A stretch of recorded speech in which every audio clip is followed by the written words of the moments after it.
A day in the life of a medieval inn. Morning, the fire awakens. As dawn breaks over the misty countryside, the inn is already stirring. The smell of wood smoke drifts from the chimney as the innkeeper's wife rakes last night's embers and builds up the hearth for the day. The medieval inn, often the heart of a village or a stop along a bustling trade road, must be ready for early risers, merchants, pilgrims, and sometimes knights, departing with the first light.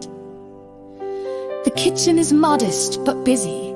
A pot of pottage simmers slowly, thick with barley, root vegetables, and scraps of salted pork. Bread, baked in the stone oven the day before, is warmed on a flat iron ale. Brewed on site, is pulled from the cool cellar below the floorboards. This is the small beer, low in alcohol and safe to drink, a staple with breakfast. The innkeeper checks on the stables. Travelers' horses must be fed and watered. A stable boy, often a young orphan or local lad, working for scraps and lodging, mucks out the stalls. The smell of hay and manure fills the cool morning air. Midday, bustling with life. By midday, the inn is bustling. The main hall, with its trestle tables and rush-covered floor, is filled with people. Locals gather to exchange gossip, tradesmen stop to eat, and travelers crowd in seeking shelter or news of the road ahead. The innkeeper, a keen-eyed and shrewd man, serves not only food and drink, but also information: who's hiring labor, where the roads are dangerous, and who might be smuggling goods past the Lord's tolls. He also settles disputes, as inns are common places for quarrels to rise over dice games, debt, or insult. Afternoon, work and leisure.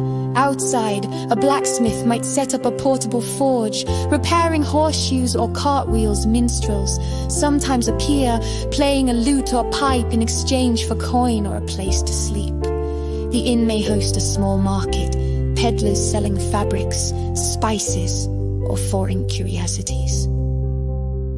Within, guests retreat to private chambers if they're wealthy, or communal lofts if they're not beds a few. Many sleep on straw pallets, sometimes 4 or 5 to a room, lice and fleas included. Cleanliness is relative, water is scarce and rarely heated. Shadows and stories. As darkness falls, the atmosphere changes. Candles and torches flicker, throwing shadows on the wooden beams and wattle and daub walls. The common room fills again. Ale flows more freely. Songs rise and tales are told, some true, many not. A bard recites Arthurian legends or local ghost stories. A soldier recounts his battles in France. A widow prays quietly in the corner. Heading to Canterbury, a group of peasants drink off their wages. Sometimes, the local reeve or a tax collector appears, sour-faced, to collect his due at times. A travelling noble or his retinue might arrive, demanding the best the house has to offer. Tensions rise between class, between cultures, and between tired men with full cups. Late night, secrets and dangers. As the night deepens, the inn becomes more dangerous. Daggers are drawn over dice deals and made in hushed corners. Some illegal thief might slip a purse from a passed-out drunk. The innkeeper must be watchful, for a dead man means trouble, especially if he's of rank. At midnight, the fires are banked and shutters closed.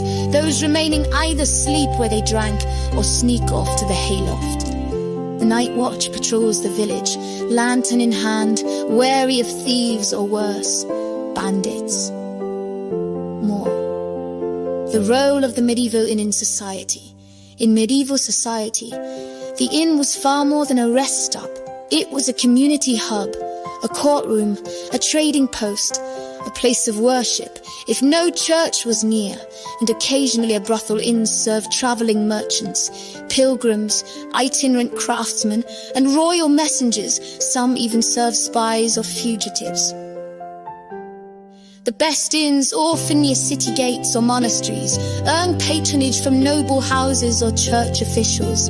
Lesser inns catered to peasants and peddlers, barely making a profit. Many towns required a license to operate an inn, and the local lord or abbot often took a cut. Despite their importance, inns were often not safe or clean.